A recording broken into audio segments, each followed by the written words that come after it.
बटाला पंजाबी समाज से जुड़े रहे बड़े नेता दिवंगत दिलीप चावला बिट्टू के घर राष्ट्रीय पंजाबी महासभा के अध्यक्ष अशोक मेहता पहुंचे।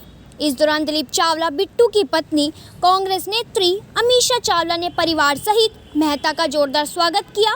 इस दौरान डिप्टी मेयर राजेश मेहता भी मौजूद रहे। गौरतलब है कि करनाल में 18 अगस्त को राष्ट्रीय पंजाबी महासभा द्वारा बड़ी रैली होने जा रही है, जिसमें हरियाणा के पूर्व मुख्यमंत्री भूपेंद्र सिंह हुड्डा व कांग्रेस प्रदेश अध्यक्ष उदय भान हिस्सा लेंगे। रैली का निमंत्रण पंजाबी समाज को देने के लिए रैली के कोऑर्डिनेटर अशोक मेहता दिलीप चावला बिट्टू के घर पहुंचे। अशोक मेहता ने कहा, पंजाबी समाज बड़े स्तर पर करनाल में इकट्ठा होगा और वहां रैली में अपने समाज की ज़रूरतें व शिकायतें कांग्रेस के समक्ष रखने का काम करेगा। मेहता ने कहा, भूपेंद्र सिंह हुड्डा ने मुख्यमंत्री रहते हुए पंजाबी भाषा को प्रदेश की दूसरी भाषा का दर्जा दिलवाया था। अब वे चाहते हैं कि पंजाबी भाषा को स्कूलों में ज़रूरी किया जाए ताकि पंजाबी समाज भाषा से जुड़ा रहे। मेहता ने कहा, पंजाबी समाज की कई मांगे हैं जिन्हें वे रैली के दौरान रखने का काम करेंगे।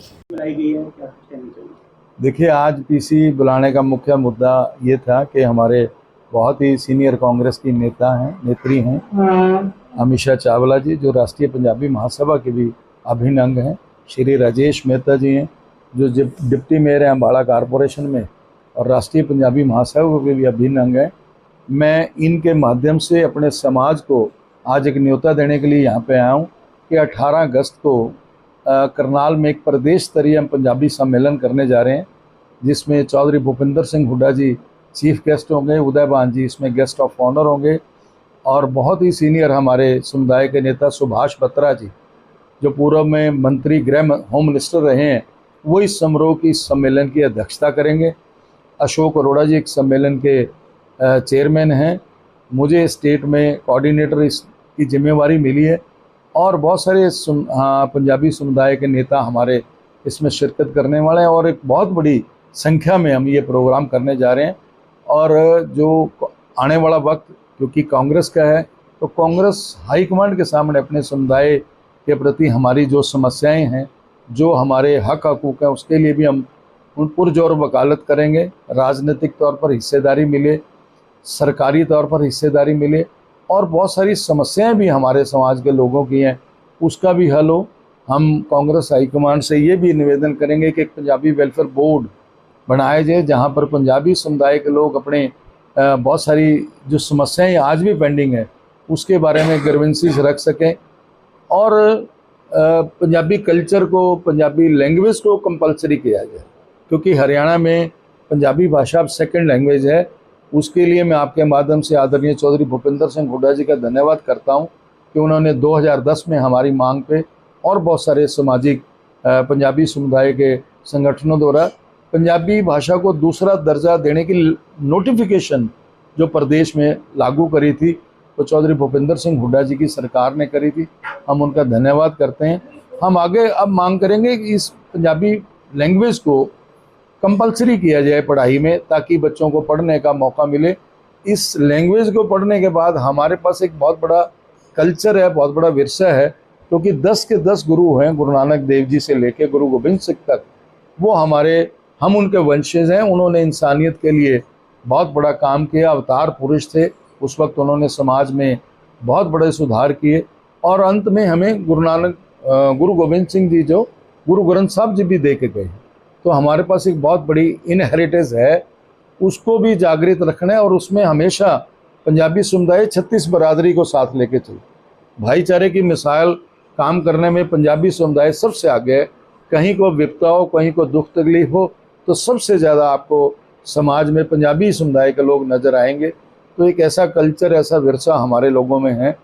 तो ये इस तरह के मुद्दे लेके हम इकट्ठे हो रहे हैं और मैं सभी से अपील करता हूँ, आपके माध्यम से भी, कि चाहे वो किसी भी राजनीतिक विचारधारा में विश्वास रखते हो, अब के बार इकट्ठे होकर हम हमारे मंच पे आएँ, हमारा साथ दें, ताकि हम अपने हाईकमांड को ये बता सकें कि समुदाय ने आज मन बना लिया है वो कांग्रेस पार्टी के साथ। देखिए, यहाँ नहीं, जहाँ जहाँ भी इस तरह की ज़रूरत है, जब पहले कांग्रेस की सरकार रही है तो उस वक्त हमने यमुनानगर में, करनाल में, सिरसा में, बहुत जगह हमने पंजाबी भवंस के लिए उस वक्त की सरकार ने, चौधरी भूपिंदर सिंह हुड्डा जी ने जगह दी थी। और जब सरकार आएगी तो मैं तो समझता हूँ अम्बाले में तो बहुत ज़रूरी होना चाहिए, एक पंजाबी भवन होना चाहिए। हमारे पास दोनों बड़े जिम्मेवार बैठे हैं अम्बाला शहर के, तो इनको भी कहूँगा कि ये तो बहुत ज़रूरी है। इसके लिए हमने पहले निगम में डिमांड भी उठाई हुई है। और राजेश मेहता जी जैसे बता रहे हैं, निगम में पहले से भी मांग उठा रखी है, लेकिन हमारी सरकार बनेगी तो इसको 100% हम बनाएंगे। ये सबसे पहली डिमांड हमारी ये होगी कि इस शब्द को पनिशेबल किया जाए।